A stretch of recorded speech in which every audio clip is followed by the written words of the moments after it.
El sector audiovisual asturiano a debate aquí en Primera Plana, y lo que vaya a pasar con esa licencia que nos trae a mal traer en esta casa, cómo no, si depende de ello nuestro futuro laboral, el de servidor que les habla, por ejemplo, por poner un ejemplo. Pero bueno, vamos a aparcar, si podemos, no lo sé si podremos, ese tema, porque les tenemos una sorpresa reservada. Tenemos con nosotros esta noche, y vamos a charlar con él, a don Gustavo Bueno, filósofo, pensador, persona muy conocida y podríamos decir de un talante muy polémico, don Gustavo. ¿O es exagerar con usted decir eso? Bueno, de hecho resulta, pero no porque lo proponga, sino porque las tesis que yo mantengo suscitan reacciones, a veces muy enconadas, y lo que pasa es que yo no me arredro, sino que simplemente les planto cara, y entonces viene la polémica. Pero no es que la busque, la encuentro, por así decir, ¿verdad? El último encuentro con la polémica, el libro que ha sacado usted recientemente, y del que además pues están vendiendo cantidades ingentes, Zapatero y el pensamiento Alicia. ¿Viene usted un poco a analizar las políticas incluso que desarrolla José Luis Rodríguez Zapatero como presidente del gobierno? Esta pregunta es esencial, porque en el libro no está dedicado a analizar la política de Zapatero.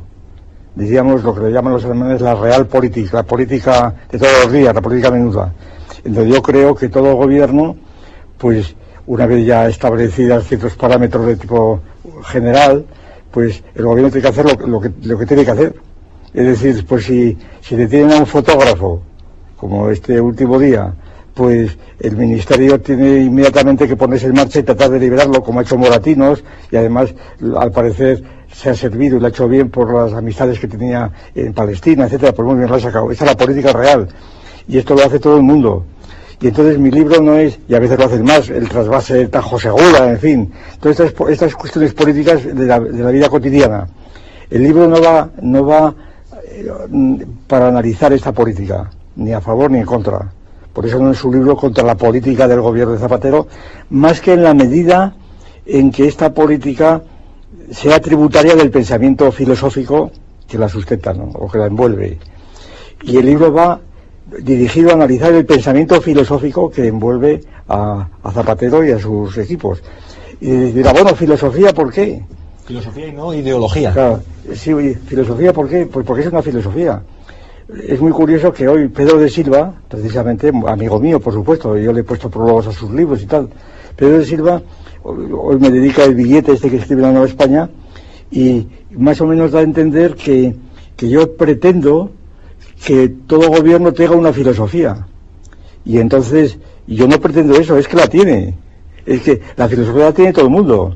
Es decir, que una persona en nuestra sociedad, una persona adulta, si no tiene una filosofía, es un imbécil, es un menor, es un tarao mental. Todo el mundo tiene toda su filosofía.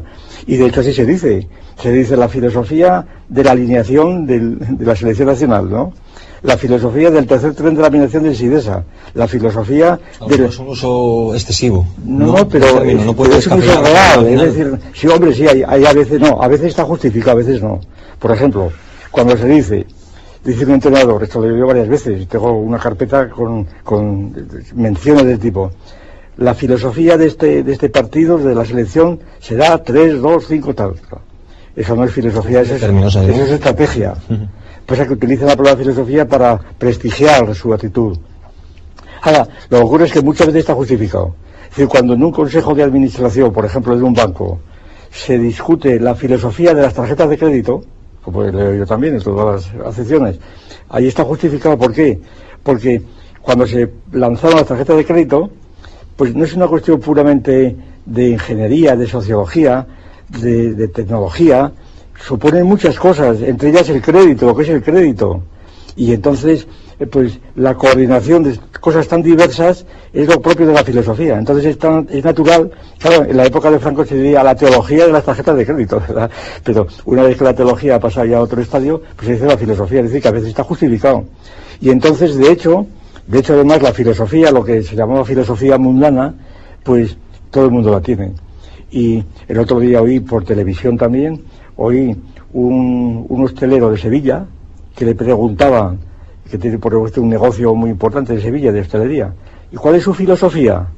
Y decía, mi filosofía es poner 3 platos, y en el primer plato poner jamón, en el segundo jamón y en el tercero jamón. Pues era su filosofía, claro. Entonces, ¿cómo no va a tener filosofía un jefe de Estado? Lo que pasa es que todo el mundo tiene filosofía, pero no se da mala, deleznable, rudimentaria, y otra será más elaborada, más sutil, etcétera, al margen de que sea verdadera o falsa, será más o menos elaborada.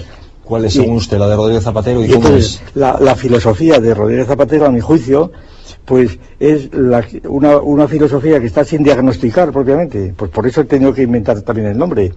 Es una filosofía sin diagnosticar. Quiere decir que generalmente la filosofía pues se diagnostica por las escuelas filosóficas aristotélicos, platónicos, epicúreos, ¿verdad?, kantianos, yo qué sé, marxistas, está calificada por las escuelas de la tradición. Cuando se habla de pensamiento, generalmente no se habla en este sentido. Pensamiento se habla sin determinar, seguramente porque viene del pensador de Rodin, aquel individuo contorsionado que está pensando y no sabe lo que piensa, claro. Y entonces el pensamiento se supone que es algo muy profundo, pero no sabe lo que piensa, cualquier cosa, es algo muy profundo. Y entonces se distingue historia del pensamiento y historia de la filosofía. Pero claro, hay muchas intersecciones. Bueno, lo que quiero decir es que la filosofía de Zapatero, a mi juicio, es una filosofía que hay que reconstruir, porque existe. No la inventa Zapatero. En España... Es un procedimiento inductivo, coge a lo mejor es un modo de pensar que tiene su tradición. Yo intento ponerla en una tradición del socialismo español, del socialismo blando, diríamos. ¿El socialismo blando? Sí, para contraponerlo al socialismo marxista, de la socialdemocracia primitiva, el de Pablo Iglesias, pero claro, el socialismo ya... ese marxismo se quedó ya del leninismo y el marxismo, sí, ¿verdad? Y entonces este socialismo, la socialdemocracia más blanda, que tiene como antecedentes el humanismo, Besteiro en España, por ejemplo, pues esto llega inmediatamente a la institución de enseñanza y sobre todo a San del Río, que fue el instaurador en España del krausismo.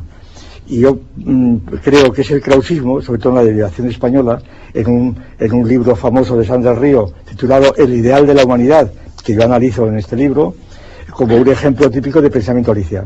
Entonces, ¿pensamiento Alicia? Sí, ¿por qué le llamo pensamiento Alicia? Pues porque, primero por el sintagma, esta unión de dos sustantivos, es pensamiento Alicia, no pensamiento de Alicia, que me dicen muchos, pensamiento de Alicia, cuando dices pensamiento de Alicia es obviamente de una persona llamada Alicia, que es una cosa subjetiva, pero cuando dices pensamiento Alicia, te refieres a un pensamiento objetivado, a una categoría que le pones por nombre Alicia, como un marbete, Alicia por la Alicia de Lewis Carroll, ¿no? Entonces, este pensamiento, pues es un pensamiento sistemático, coherente, es decir, que abarca todo, pero lo abarca de un modo rudimentario, elemental, infantil, como Alicia. ¿Y por qué? Pues porque es un pensamiento que se contrapone sobre todo al pensamiento utópico, no es un pensamiento utópico. El País de las Maravillas, que fue un título de la editorial, no fue mío, el pensamiento mío era el pensamiento Alicia. Pensando sobre todo en el Alicia detrás del espejo, a través del espejo, más que en el País de las Maravillas. Pero, ¿por qué? Porque el espejo es el mundo al revés. Y porque se llega a él de un modo sencillísimo. Alicia llega al mundo al mundo del espejo, simplemente va a un espejo, se mete por él porque es blando como una gasa, se encuentra allí se encuentra con chimeneas que arden pero el fuego no quema, ahí se encuentra todo del revés y ella pues le gusta mucho y no ve ningún inconveniente. En esto se diferencia del pensamiento utópico. El pensamiento utópico, de las grandes utopías, pues qué sé yo, desde la utopía de Tomás Moro hasta Campanella, Bellamy, en fin, todas las utopías que ha habido y por haber, según las define Ramón Rier, la definición es mía, un libro de hace 50 años, pues caracteriza las utopías por describir una sociedad ideal, pero sin decirnos los caminos como se llega a ella. Es decir, generalmente las sociedades, las utopías, que no están en ninguna parte de utopías, ¿verdad? Y ucronía, ni en tiempo ni lugar, pero literalmente se sitúan en lugares inaccesibles, difíciles de llegar, etcétera. Y entonces, precisamente esta ya es interpretación mía, pues una utopía, precisamente por las dificultades de llegar a ellas, demuestra que el autor de las utopías tiene conciencia de esas dificultades. Y por consiguiente tiene conciencia de que los problemas de nuestra sociedad no se solucionan de la noche a la mañana, sino que supone un ejercicio de un pensamiento dialéctico, contradictorio, lleno de dificultades para llegar a ellas. Ahora, el pensamiento Alicia no ve ninguna dificultad, no se para en barras. Simplemente dice, alianza de civilizaciones. Pues lanza esta idea, recibe la revelación en la sede de la ONU, dice alianza de civilizaciones, como una revelación. Y entonces la pone en marcha convence a un montón de gentes, ¿verdad? Grandes pensadores como Kofi Annan, como Moratinos, etcétera, grandes pensadores, y la pone en marcha y ya está, alianza de civilizaciones, y queda acuñado ese concepto, cuando es un concepto inane, estúpido, vacuo, totalmente. ¿Podría decir que bien intencionado? Sí, pero eso es al margen, es cuestión psicológica, que sea intencionado, eso es cuestión de los psicólogos, de los confesores. Yo aquí he tenido siempre la voluntad, la pretensión de atenerme siempre al análisis objetivo, al análisis como se analiza un sistema filosófico cualquiera, histórico, ¿verdad? Cuando tú analizas a Aristóteles, tú no le atribuyes intenciones, ¿qué más te da? Lo que está escrito, está escrito. Y aquí lo mismo, lo que se dice, las intenciones a mí me tienen sin cuidado completamente, porque si son sinceras, pues todavía peor que si son ficticias, ¿verdad? Si alguien se cree sinceramente el pensamiento de Alicia, todavía es peor que si no se lo cree, y si está fingiendo. Yo preciso de intenciones, yo me atengo a los hechos, a lo que son los encadenamientos de los conceptos, al orden y conexión de los conceptos, que tienen una lógica pues de hierro, ¿verdad? Algunos de los ejemplos que usted pone por ejemplo, la derivación luego fáctica, digamos, ¿no? Sí. Luego voy poniendo, como es un sistema filosófico, aunque muy elemental, es filosofía barata, para decirlo en términos populares, pues por eso es como el humo, tiene fuerza expansiva, todo el mundo la entiende, es una filosofía optimista, una filosofía armonista. Sí, un atractivo, de todos modos. Sí, por eso es un atractivo. Supone estar siempre la sonrisa, no os preocupéis, tranquiliza al mundo, ¿verdad? Y en principio es pues muy confortable. Entonces, alianza de civilizaciones, ¿qué más se puede pedir? No queremos la guerra. Ha recibido la revelación, según dijo la revista Marie Claire, del propio Zapatero, el año pasado, que a mí me dio la pista del asunto. Pero bueno, como yo no creo en revelaciones, pues aquí no hay revelación, aquí Zapatero lo que ha sido víctima es de un automatismo llamado por los psicólogos ecolalias en espejo. Cuando le dices a un niño, qué guapo eres, te dice el niño de 7 años, qué feo eres tú, ¿verdad? Te devuelve esto al revés.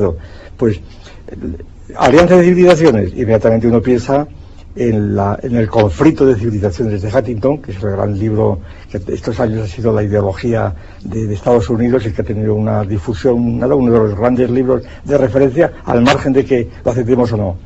Entonces, ante el conflicto de civilizaciones de Huntington, pues Zapatero dice, alianza de civilizaciones, pues qué guapo eres tú, o qué feo eres tú.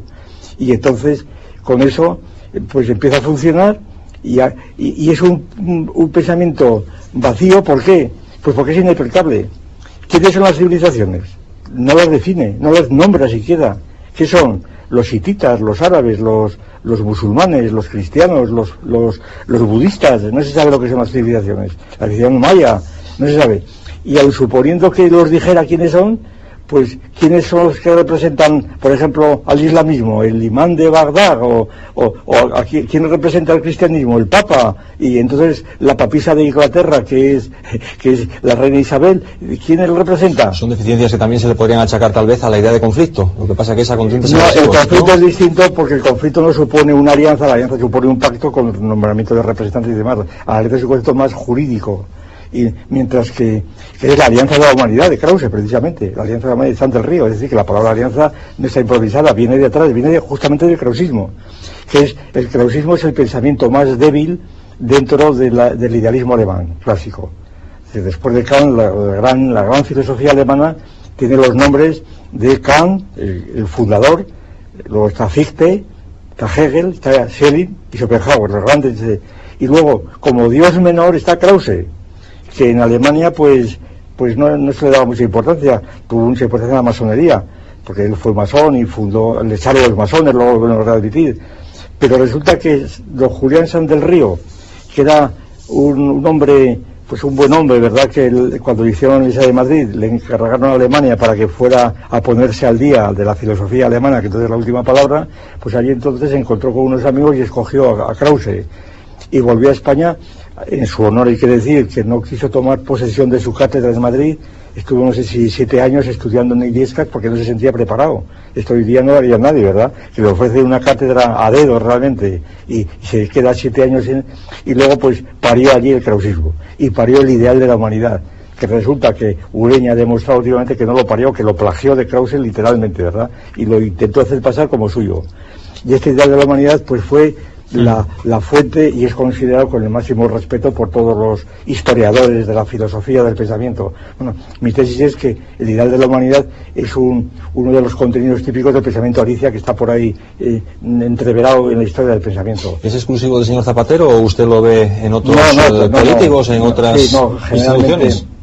Es un pensamiento muy extendido, pero en estos términos tan escandalosos, por decirlo así, pues solamente yo creo que está representado por Zapatero, que no sé por qué se le ha ocurrido hacer estas grandes propuestas de alianza de civilizaciones, de poner a veces cosas que no tienen aplicación. Alianza de civilizaciones no tiene aplicación práctica ninguna. Es decir, lo que hacen el GAN, ese grupo de alto nivel que fundaron, que ha tenido varias reuniones en Mallorca, en varios sitios, lo que hace son propuestas que se hacían siempre. Es decir, no tiene posibilidad de aplicarse. Pues, por ejemplo, enviar diplomáticos para quitar pensiones a Bagdad o a Finlandia, pues dar asistencia jurídica, es decir, es lo que se hacía siempre, ¿no?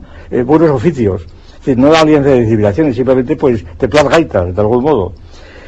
Otros sí que tienen importancia política, es decir, se han traducido en propuestas positivas, jurídicas, muy peligrosas. Por ejemplo, las más conocidas son, típicas de pensamiento Alicia, el proyecto de ley que ha presentado el Partido Socialista de declaración de personas a los simios. Es decir, asumiendo el famoso proyecto Gran Simio, que ya viene desde hace 6 años, un manifiesto famosísimo que firmó la plana mayor de los etólogos mundiales, ¿verdad? Singer, etcétera, etcétera, y en donde la Goodall, esta que tiene el primer pie de Asturias, en donde declaran que los simios son pues nuestros primos, nuestros hermanos, y que darles un trato de persona. Ese por un lado. Y por otro lado, la ley de matrimonios homosexuales, diciendo pues los hombres y las mujeres son iguales, por tanto los matrimonios y las parejas de hecho en este sentido pues tienen tanta validez como el otro. Bien. Son dos aplicaciones directas del pensamiento Alicia. Primero, porque yo no estoy en contra de las relaciones homosexuales en absoluto, a mí me importa un pimiento el asunto, ¿no? Es decir, que toda la vida ha habido relaciones homosexuales entre hombres y mujeres, lesbianas, es conocido, escucho decir de los griegos, el que estudia un poco de cultura griega está al cabo de la calle, ¿no? De manera que eso es una cosa totalmente vulgarísima. De manera que yo no me opongo en absoluto, como se me ha dicho, es que usted es un facha que se opone, que no me opongo, señor mío, que absolutamente no me opongo en absoluto, todo lo contrario. Lo que me opongo es que esa unión, a ver si se enteran, se llame matrimonio, ¿verdad? Yo pongo este ejemplo. ¿Por qué? Porque el matrimonio es una institución. Dice, es que es una institución cristiana. ¿Qué va a ser cristiana y romana? El derecho romano era antes del cristianismo. Y hitita, y persa, y babilónica, y egipcia. Es decir, todas las sociedades que conocemos han tenido siempre la institución del matrimonio, porque ya vamos, que no están en el pleno salvajismo, que han conseguido la familia, lo que llama Levi-Strauss, no las formas elementales de parentesco. Y como institución y como figura jurídica, ¿por qué no va a poder a lo mejor siempre, con... todas las instituciones familiares de siempre son instituciones en donde puede haber un hombre y varias mujeres, varios hombres y una mujer, varias mujeres y varios hombres, pero siempre hay hombre y mujer, siempre. Le hace las formas elementales de parentesco de Levi-Strauss, famoso como obra de referencia clásica entre otras mil que hay. Bien, entonces, llamar matrimonio a la unión de dos mujeres o dos hombres es una aberración, antropológica, una aberración. Lo que tenían que haber hecho era no cambiar las palabras, es decir, es que cambiar que no, señor, que no es cambiar las palabras, es cambiar el concepto, a ver si me entienden. Las palabras no es cambiar las palabras, es cambiar el concepto. Pasa que la gente cree que las cuestiones son semánticas, que se cambian las palabras, no es cambiar los conceptos. Usted lo que no tiene es el concepto de matrimonio, que es muy distinto, y ni tiene tampoco el concepto de la unión de homosexuales. Hay que inventar una palabra nueva. Jurídicamente y en cuanto a forma generadora de derechos. No, hay que inventar una. Yo pongo 2 ejemplos. Esto sería un debate muy largo. La palabra azafata, no, pero es que aquí está totalmente hundido todo. Aquí todo el mundo tiene opinión, pero no tiene ninguna referencia, ni histórica, ni filosófica, ni nada. Hoy día todo el mundo oye hablar de azafatas y de arcén. Son 2 ejemplos que pongo yo así coyunturales, que todo el mundo entiende. Azafata y arcén, a los que somos más viejos, cuando empezaron a sonar nos recordaba pues sabiduría de los medievalistas, ¿no? Azafata es un concepto de las novelas de la Edad Media y arcén lo mismo, son conceptos anticuados. ¿Qué ocurre? Que los exhumaron, eran cosas nuevas, las azafatas era una profesión nueva, los arcenes era una técnica nueva de autopistas. Hoy día, ¿quién se acuerda de que azafata y arcén son palabras del Cantar de Mio Cid, verdad? Simplemente son dos designaciones. Pues que se hubieran esforzado un poco y hubieran inventado una palabra adecuada para designar una institución que no perturbaba el orden y coherencia de los conceptos jurídicos. Porque claro, llamar madre biológica, la madre es siempre biológica, llamar madre y padre, como no puede llamar madre y padre a los miembros de un matrimonio homosexual, pues tiene que llamarle progenitora y progenitor cuando no son progenitores. Entonces, el hijo resulta que no tiene padres. Es decir, es tal confusión de ideas, tal distorsión, porque además está por ver qué va a pasar con estos niños que no tienen padre y madre.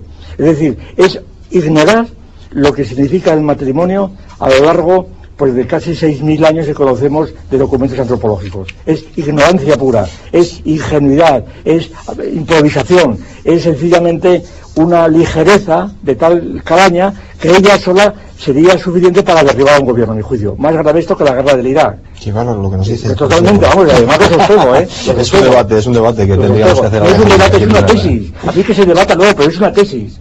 No es una opinión, es una teoría. Es muy distinto. Don Gustavo, se nos fue completamente el tiempo. Sí querría preguntarle un poco por el tema que nos trajo hoy al programa respecto a todo este conglomerado del sector audiovisual aquí en Asturias, el desarrollo que está teniendo y el tema un poco de las licencias de televisión. Usted que se ha preocupado de los medios y de las televisiones en los últimos tiempos con asiduidad, ¿cómo ve toda esta historia? Hombre, yo creo porque es típicamente una cuestión que está canalizada por razones económico-políticas y sobre todo políticas, y entonces donde se desconocen y se marginan pues todas las realidades históricas que tienen televisiones, cadenas como esta presente, que ya conozco hace muchos años, y donde la ponen en peligro por otras razones, claro, ocupar espacios que ya se han abierto además, ¿verdad? Queriendo coger los triunfos que ya se han abierto de programas, de auditorios, incluso de personal, me parece pues un atropello, sencillamente un atropello para muchas cadenas que están ya consolidadas, que tienen su público, su programa, y me parece un verdadero atropello.